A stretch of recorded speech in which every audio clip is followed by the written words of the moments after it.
Good morning. I want to thank Monty for the song selection this morning. He did a great job. How Deep the Father's Love is one of my favorite hymns ever since I learned it while I was in college. And I hope you caught the echoes of Hebrews in there, right at the outset. As wounds which mar the chosen one bring many sons to glory. That's Hebrews 2:10. For it was fitting for him, by whom are all things, and to whom are all things, in bringing many sons to glory, to perfect through suffering the captain of their salvation, who is, as we know, Jesus. And of course, this being Hebrews, our focus is going to be Jesus this morning. Now, Monty also led another great song, which brings us more directly into the topic of our text this morning, which was faith of our fathers. The second verse there, faith of our fathers living still, in spite of dungeon, fire, and sword. That's all of Hebrews 11. You think about how that chapter ends, where the author says, I can't begin to tell you about all of the people who have gone before us, who lived faithful lives in God's service. And then he lists all the things that happened to them. They lived in the desert, and they lived in caves, and they were sawn in two, and they were thrown in jail. And all of these different things, he says, that happened to them. But then the second part of the verse of that song is something challenging. How sweet would be their children's fate if they, like them, could die for thee. And as we're singing the song, we are the children, each one of you sitting here this morning. And that's kind of a difficult thought. How sweet would my fate be if I could die for God? Because usually we spend most of our time trying to avoid death. You wear your seatbelt, you put your bicycle helmet on, you eat your vegetables, you cut bacon out of your diet. Maybe not that one. Maybe not that one. Okay, too far. Too far. Now I know where your button is. But we take these precautions and we do these things to avoid things like undue bodily harm and injury and death and so on. And that's fairly reasonable for the most part, you know. Hands work a lot better if you have thumbs, for instance. So I'm not interested in losing my thumbs. I work on a computer most of the day, so I really need my arms to remain unbroken so I can type with both hands. It would really be a difficult thing if I had only one working hand for me to do my job. But what we have to do is make this switch in our perception from pain and suffering being something to be avoided at all costs, it being only a negative thing, to having positive implications for us. And this is a difficult thing because we live in a culture that basically tells us if it hurts, avoid it. If it hurts, get rid of it. Pain is something to be avoided at all costs. And this isn't necessarily unique to our particular moment in time because various cultures and civilizations throughout history have had these currents of thought in them. At best, there are cultures and there are systems of belief where suffering is something to be endured, but that's only with the view that it's going to end. It's just something to be endured. It's something I have to get through. And one of the challenges of the New Testament, the challenge of our passage today in Hebrews 12, is that the adversity that we face, the suffering that we might encounter, as was exemplified for us in a couple of the songs that Monty picked this morning, is something that produces growth. It's something that produces an opportunity for education, and it's an opportunity to grow closer to God. We're not unfamiliar with these sorts of things. So if you think about things like optical illusions, for example, there's the famous one where you can see either a lampstand or a vase or two people facing each other, right? And once you figure it out, as you adjust in your mind, you can see one or you can see the other. You can't see both at the same time, but you can adjust your perception to see the vase or the two faces. And it's called in psychology a Gestalt switch, where Gestalt is this nice German word that encompasses the totality of your perception. So everything that you're seeing right now in front of you and how you organize that in your mind. And what the author of Hebrews has been trying to communicate to the people he is writing to throughout Hebrews is, in one sense, a Gestalt switch, saying, look at Jesus. Look at what you think he is, who you think he was, what you think he did, and I'm going to show you how much better he is than you possibly could have imagined. Think about all of the things you had under the old law, and now fix your eyes upon Jesus, and you're going to experience this shift in your perception of the world. For the most part, this is what takes us from chapters 1 up through chapter 10, about midway through chapter 10. And this is where the discussion begins to turn toward faith. We have the roll call of faith in chapter 11, and we get to chapter 12. And this is where one of the threads of Hebrews, which is the persecution that these Hebrew Christians were facing at their present time, comes more to the fore. And this is where we turn here now in Hebrews chapter 12, beginning at verse 3, to addressing this in particular. And it's important that we recognize the sequence of the argument here, because the way that the author is going to tell these Christians, I want you to think of the suffering and the persecution you're going through, is predicated on what he has said about Jesus already. It is an argument that proceeds from, look at what Jesus did, therefore this is what you do. So if you open up your Bible to the letter to the Hebrews, we're going to pick up in chapter 11, verse 39, all right, where we take a turn into this section of the letter. And so speaking of all of these unnamed Old Testament saints who underwent all of these different persecutions and trials and tribulations, the author says something surprising. In all these, having obtained a good testimony through faith, did not receive the promise, God having provided something better for us, that they should not be made perfect apart from us. Therefore we also, since we are surrounded by so great a cloud of witnesses, let us lay aside every weight and the sin which so easily ensnares us, and let us run with endurance the race that is set before us, looking unto Jesus, the author and finisher of our faith, who for the joy that was set before him endured the cross, despising the shame, and is sat down at the right hand of the throne of God. This is what Jesus has done. All of this happened, as Ray reminded us, about 2,000 years ago. And it's accomplished. It's a fact. Historically, it happened. It's done. Jesus is now seated at the right hand of the throne of God until the appointed time for him to return. So now what do we do? These Christians are facing active persecution. What does the author say? Verse 3, for consider him who endured such hostility from sinners against himself, lest you become weary and discouraged in your souls. You have not yet resisted to bloodshed, striving against sin. And you have forgotten the exhortation which speaks to you as to sons. My son, do not despise the chastening of the Lord, nor be discouraged when you are rebuked by him. For whom the Lord loves, he chastens, and scourges every son whom he receives. If you endure chastening, God deals with you as with sons. For what son is there whom a father does not chasten?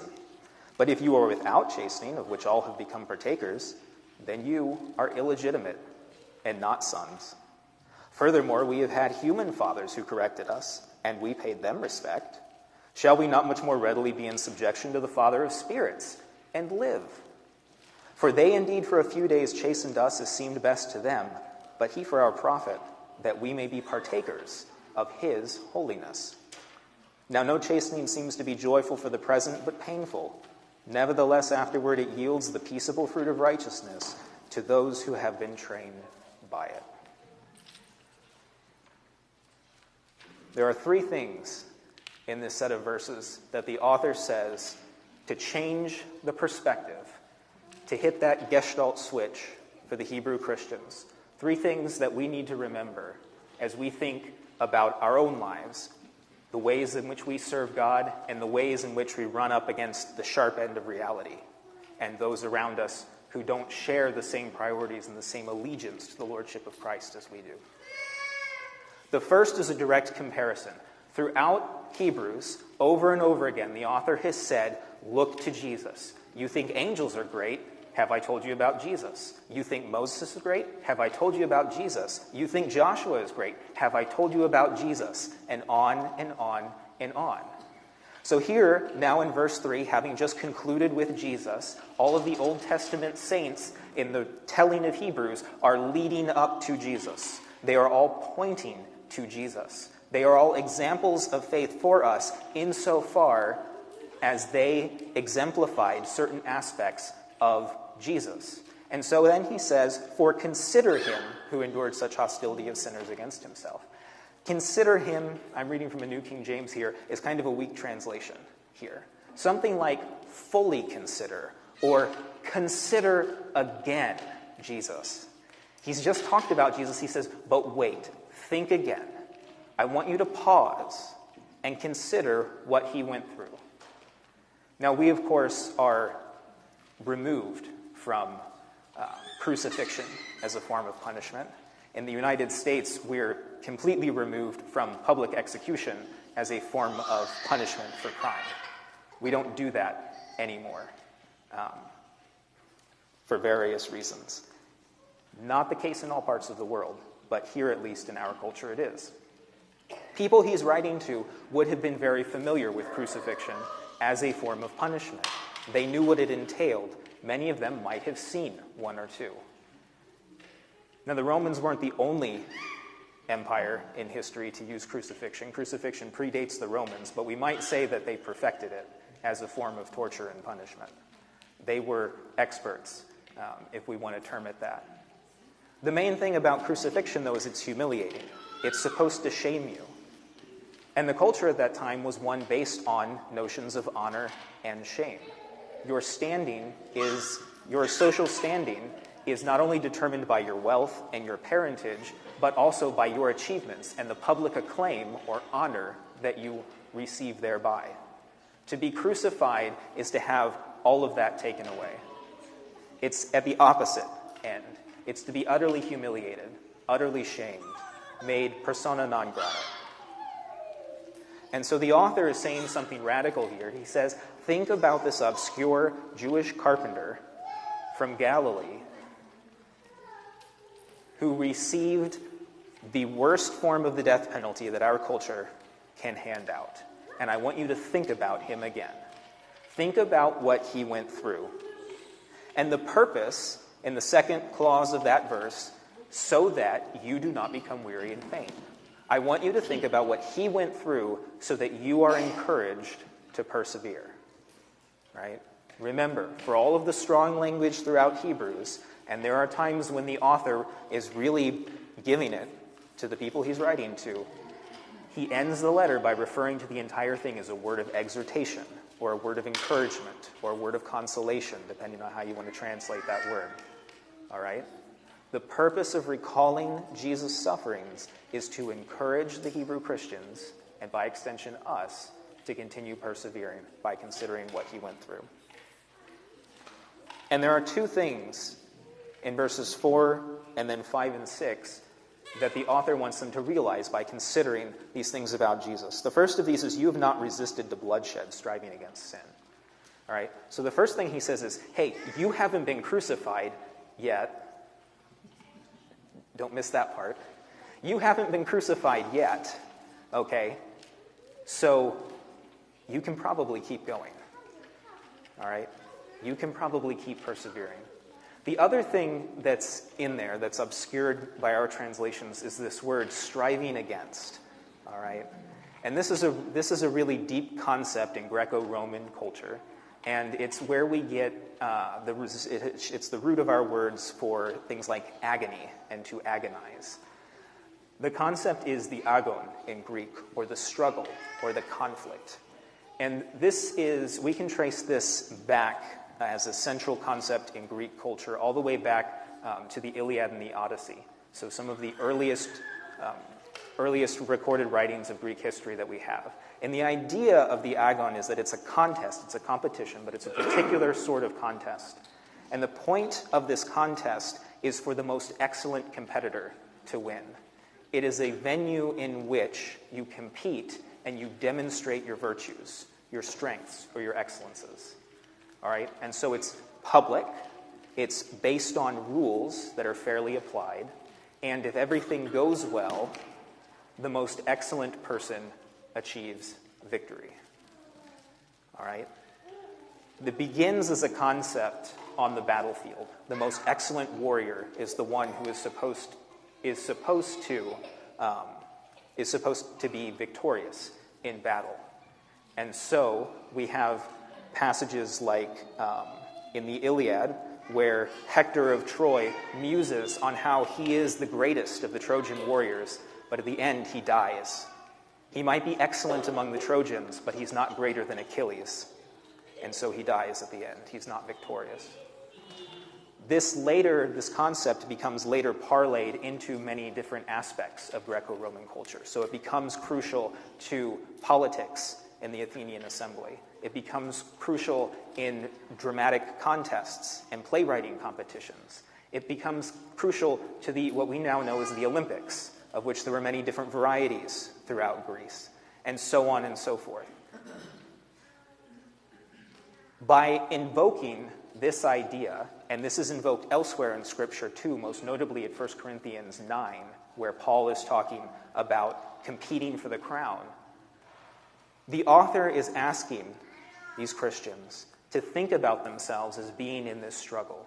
You are striving against sin. You are an antagonist, literally, against sin. Right? You are engaged in a struggle against temptation in a way that is going to reveal whether or not you have confidence in Jesus Christ as your Lord and Savior.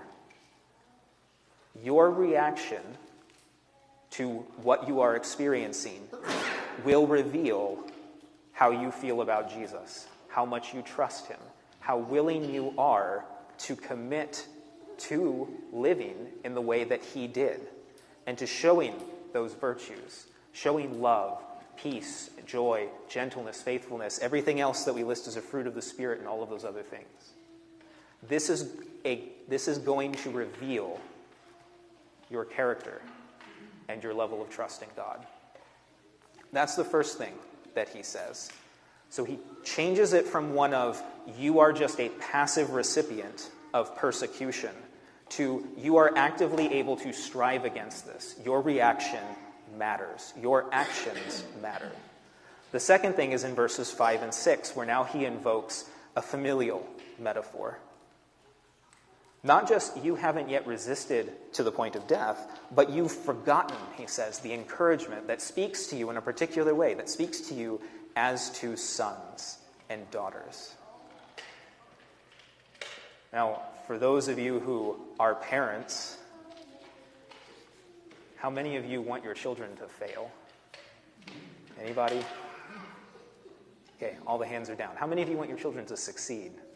How many of you want them to be happy, to find a loving spouse, to remain faithful to Christ, to have children, to be able to fulfill their dream, perhaps, of being a doctor or a teacher or something? All right, we know what these are. How many of the children feel like your parents are encouraging you to do those things? All right, Samuel, good.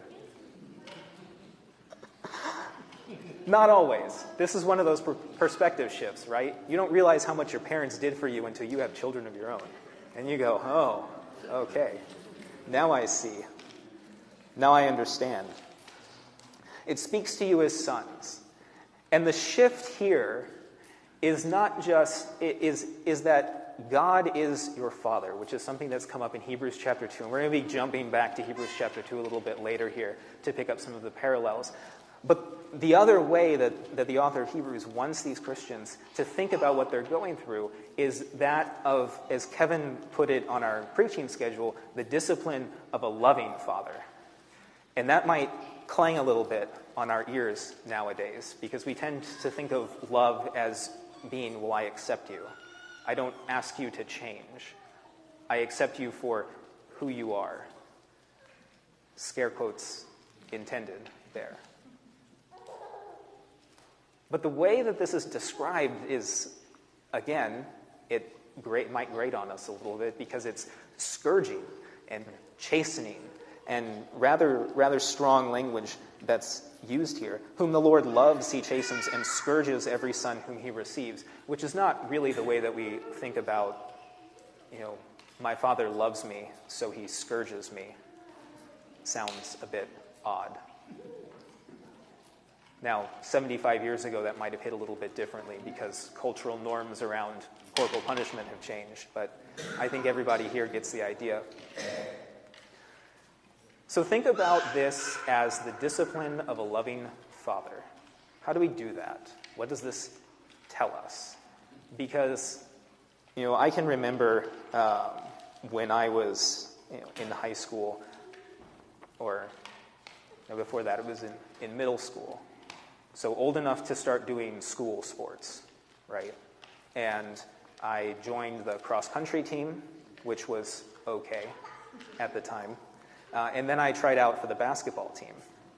And I quickly found out, which I already knew, that I was not the most talented at basketball in my grade. Knew that. If the glasses didn't tip you off, I have problems with vision. But I did know that I could run a lot longer than many of the other kids in my grade, which was why I made the team, because I didn't stop.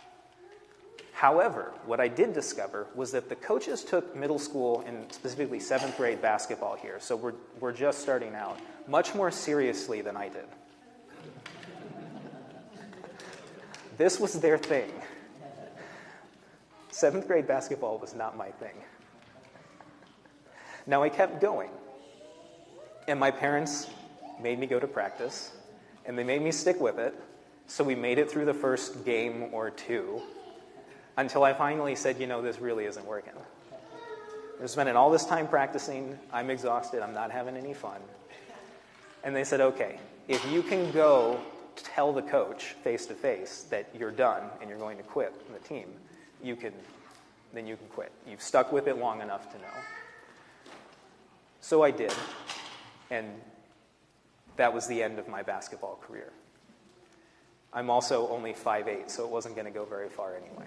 But, you gotta try it. In that case, my parents didn't want me to quit without having experienced the whole thing, because I was already kind of iffy on the whole deal before we got to that first game or two. I was like, I don't know if this is for me. They said, no, you got to stick with it until this point. All right? Now, I wasn't particularly happy about that, but I did it, and, lessons were learned. Basketball's not my sport. Now, God isn't telling you that you have to stick with Christianity until a certain point and then it's okay if you get out. He doesn't want you to get out. He wants you to stay, which is why he disciplines you. Because discipline is not just a negative thing, but it is also how we grow. By sticking with something over and over and over again, that's how you learn. That's how you become skilled. It's how you grow at something. So the person who is a concert pianist doesn't just wake up one day and start playing Mozart. They have to practice their scales, and they have to practice their chords, and they have to learn how to read music. And they put in all of this time and effort to become skilled. Being a Christian is very similar. It's not something that you pop up out of the water and suddenly, no more sin, always happy, always gentle, never lose your temper. If only it were that easy, right? It's something that we have to work at. It's something that we have to go through. And oftentimes, we mess up or we experience adversity because we're trying to do what God tells us is the right thing, and people around us just don't see it like that all the time because they're not coming from the same perspective. And so we have two things in verses 7 through 10, two ways of thinking about this discipline of a loving father that the author gives us. And he does it through two questions that he poses to his listeners.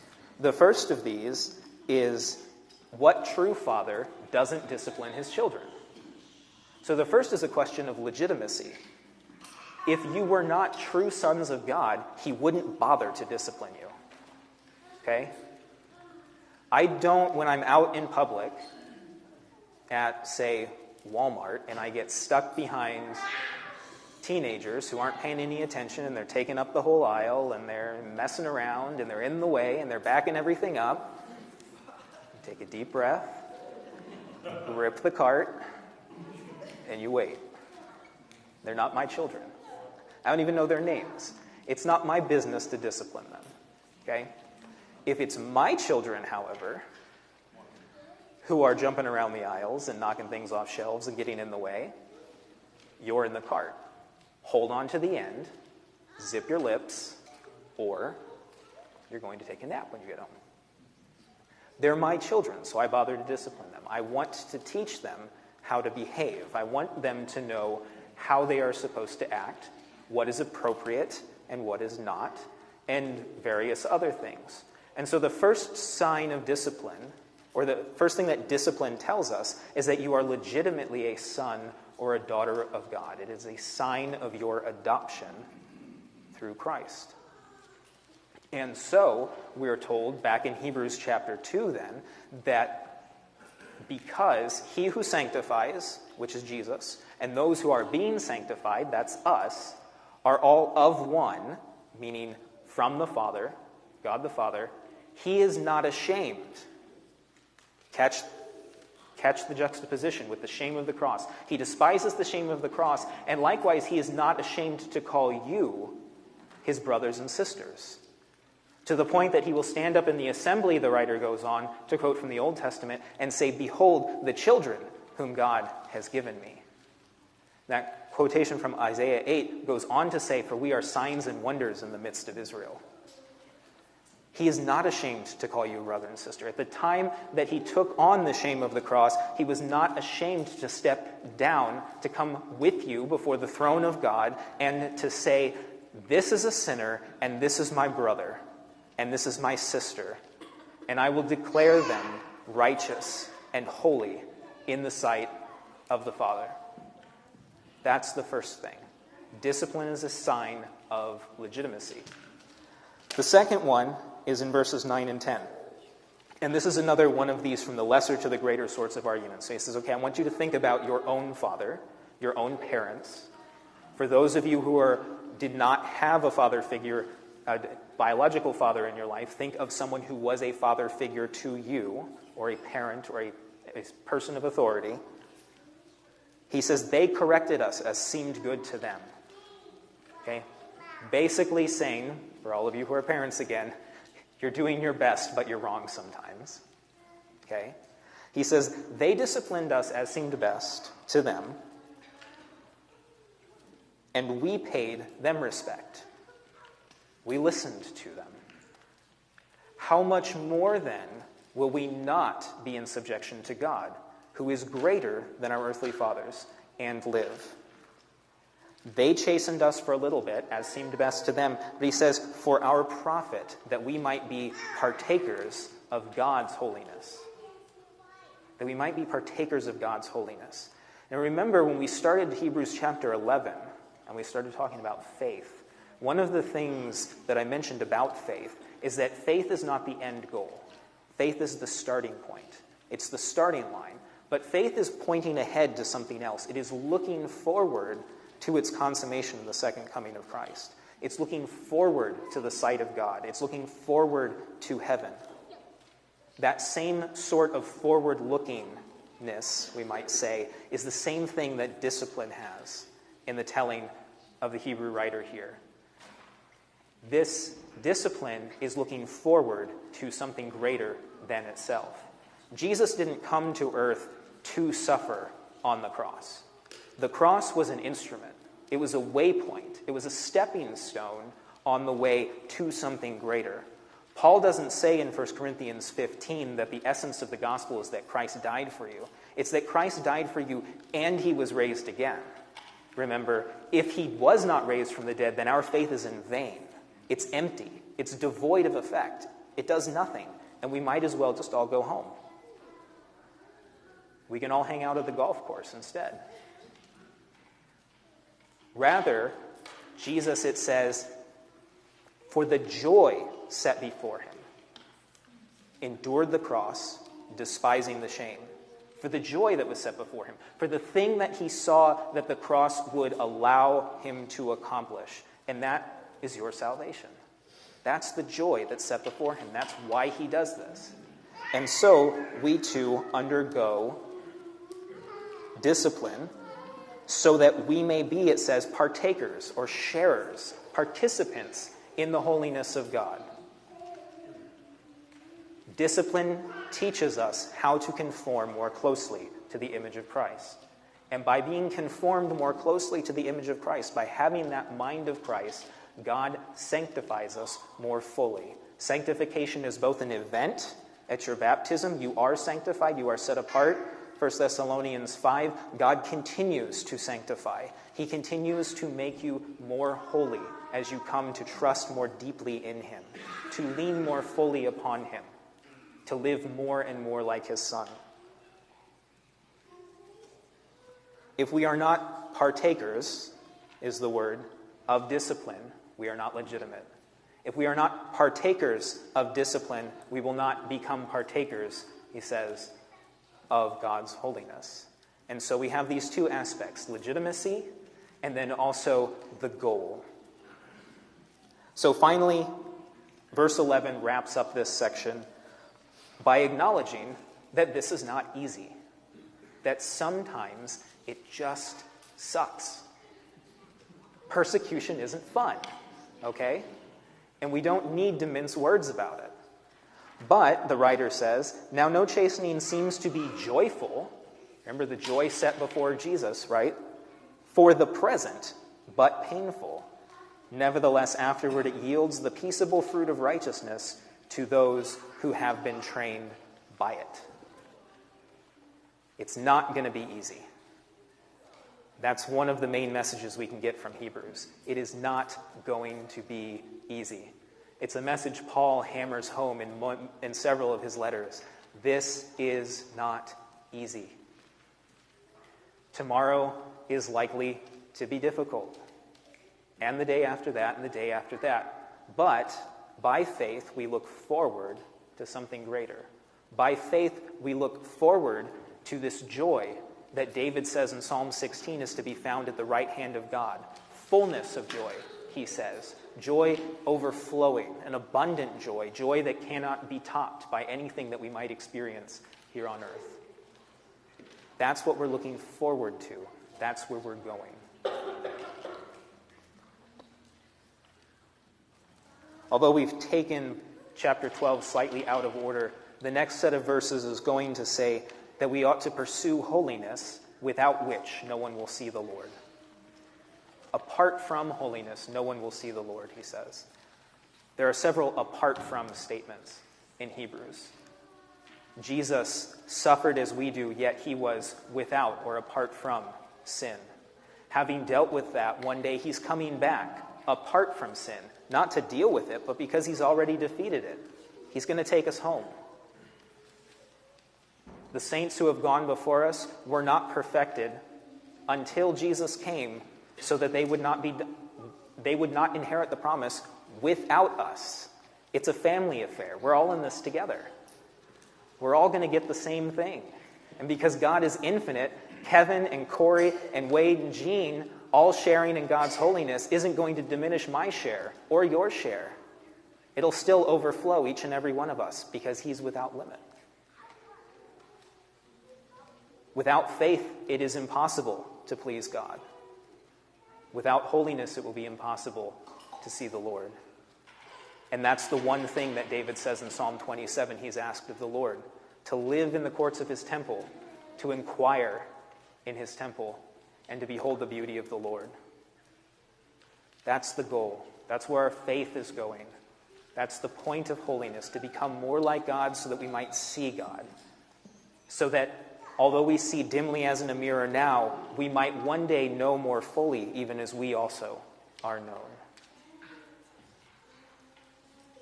And so, it's up to us to decide how we're going to react. How do we respond to persecution? How do we respond to adversity, or to jokes at the water cooler, or perhaps certain people not wanting us to be their friend? Or any of a number of different ways that we humans have come up with in order to slight each other or exclude each other or make each other feel unwanted or insufficient or anything else that you might care to come up with. What will our response be? Will it be to cling more closely to our Savior, to trust more fully in him, to take that deep breath, that step back, and to ask ourselves, how would Jesus have responded?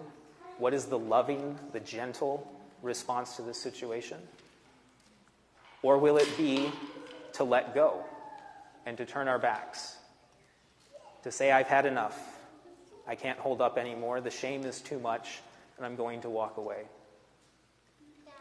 That's the choice that the Hebrew Christians were faced with, and it's the choice that we're faced with today. But we have this great encouragement that God would not allow us to undergo this if it was not in some sense for our benefit. God permits it to happen because it shows that we are actually his children. Remember, Jesus said, the world does not hate you, they hate me. And if they didn't first hate me, they wouldn't hate you. Another way to say it maybe is it's nothing personal, it's just religion. It's not necessarily about you, it's about Jesus and how much you allow other people to see Jesus living in you. And that's the invitation to you this morning. I don't like discipline probably as much as any of the rest of you do. Maybe less, who knows? But we're all in this together. We're all walking together. We're all ascending Zion under the tutelage of God and the Holy Spirit and Jesus the Son, all attempting to get to the same place, all trusting in God's mercy and grace that he will care for us, that he will always be with us, that his promises are secure, and that we're all going someplace and somewhere that will exceed whatever man can devise. Anything your imagination can come up with, heaven will be better in infinite measure. And the greatest thing will be to be surrounding that throne in eternity, side by side, worshiping, praising, and delighting in the love and the presence of God. And that's where he leads us, through his discipline. And the best part is, we get to do it together. If you've strayed out of that way and you'd like to get back in, if you'd like to join in that way and link arm in arm with us and continue marching to Zion, singing praises to God as we go, we invite you to come forward as we stand and sing.